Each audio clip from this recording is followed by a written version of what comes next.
What's going on, guys? It's Mirwin. Today we're going to make a beat sampling a random record.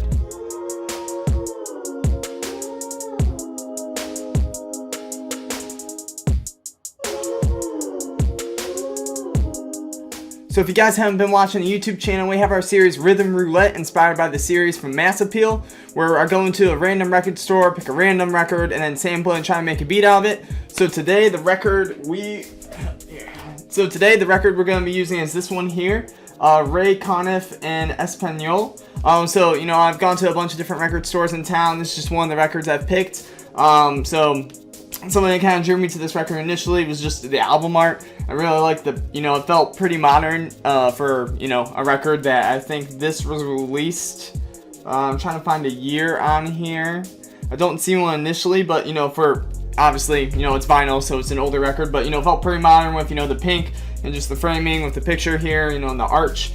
So, I'm a big visual person, obviously I have all the album art in the wall here behind me, so I was really drawn to the album art initially, so that's what kind of drew me to this record. So if you haven't watched any of the other Rhythm Roulette videos, I have a little bit of a different format. I actually screen record the whole entire process of me making this beat here, so you can kind of see the creative process. I'm just kind of going to talk through it and kind of show, kind of what I was doing in real time. So that being said, we're going to get started here, and we'll watch that screen record. So first thing, I'm doing here is I'm checking my sample. This me and my brother did this a long time ago where we went and got records. This is one of the first ones as I was like playing through the record on YouTube, that I found the sample and I was like, alright, this is it, this is what I'm gonna do. So I automatically knew the song I was gonna sample was this one called High Lily High Low. So that was the one I knew immediately I was gonna sample. I really like this initial just loop with the vocals, and it's got like this kind of guitar and some stuff going on. And initially when I had the idea, I was just gonna kind of just center the whole beat around that. And that would be kind of the whole, basically just the whole beat would just be that loop. I'd put drums on it, bass, all that, 808, and then, that would be it. Here, I'm just doing a low cut EQing out the lows, making space, making some space in the mix there for, the 808 later on. But initially I was just going to do that. Here we are, we're saving it, can't forget to hit save, don't want to lose that beat. So initially, I was just kind of going to do that, and then you'll see kind of how the rest of the beat turned out. So we're starting here, we're just laying down, it looks like a snare. Typically this is the first drum element I normally do, is the snare, or clap, something of that nature. Following it, probably the hi-hats are next, and some more percussion, and I do the kick last normally. So here we are, we're just laying down the snare. We're doing it over that intro loop that I kind of had picked out there. And something I'm doing with this challenge, I guess, I'm trying to give myself a little bit of a timer on it, so 30 minutes or so to make the beat. You might be able, I don't know if I showed the timer in this screen record, but something I do while I'm making all the beats for Rhythm Roulette then is I'm just laying down the drums. So I'm not necessarily, normally, I go in there and I really try and tighten up the MIDI, make sure everything's perfectly on grid, get the velocity set in the way I want, get everything perfect. What I'm doing with all these is I'm really just trying to, lay the element down, get kind of what I want, and then move to the next one, move quickly. I was trying to, really push myself, move quickly, move efficiently. Here I'm adding some little radiator to the snares. Cool plugin, add some saturation, make them hit a little bit harder. So here we have three different snares, claps that are kind of layered to make the main element here. Now it looks like we're going to be doing the hi-hat. Like I said, this is typically the second element I do after the snares, layer the hi-hat, really get the groove going. So here we're going a little bit faster. Looks like we're just going to kind of copy paste, get it, kind of where I want. And then it looks like here we're doing another hi-hat. I like to do a lot of layers in my drums. So here's the one that's going to be faster. So the first one, is more of a two-step. This one we're doing a little bit faster. It looks like we're doing some rolls there just to get a little bit of, some variation. Now again, we're just going quick copy paste. I'll go in and add some more stuff later. And then we loop it.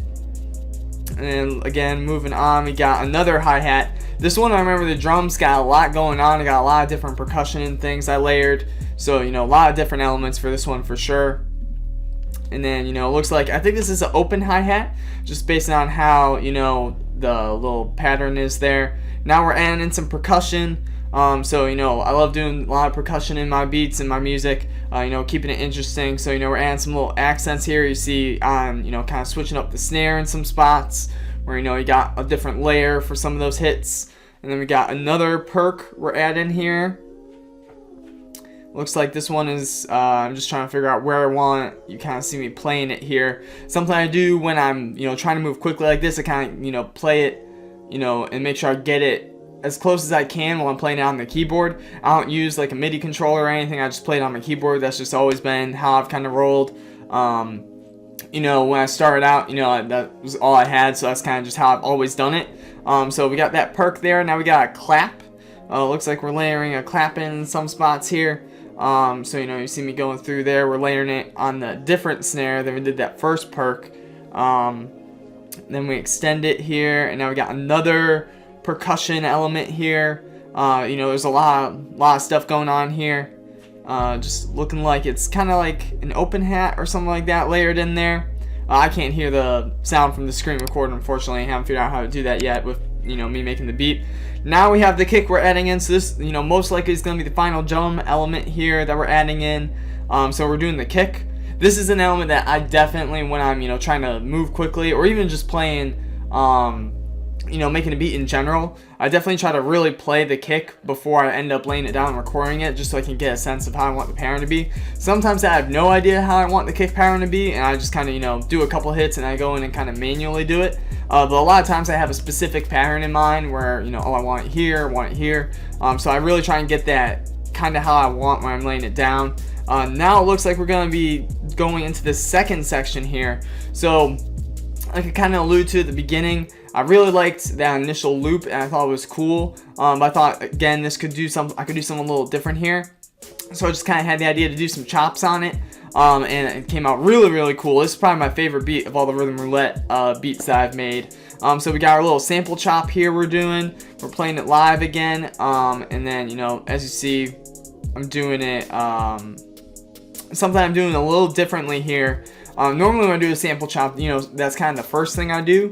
So now we're finally doing the 808, spins 808, you know, classic, always hits. But something I did a little differently with this sample chop, if you noticed, I was doing the chop while the drums were playing. So something I normally do, you know, is to just kind of start with the sample and build the drums around it. You know, with this specific beat, with, you know, that sample chop, it kind of was reversed, where, you know, I did the drums and then, you know, I played the sample chop on top of it, which was, excuse me, you know, which is kind of cool, just to, you know, switch it up, do something a little different there.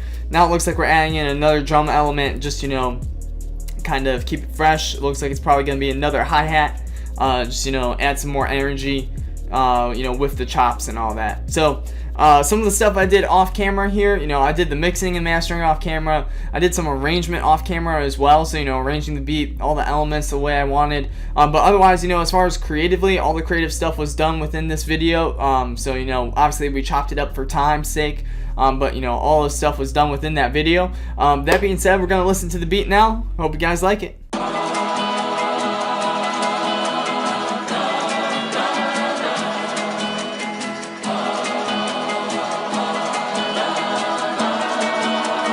Mirwin, what's going on?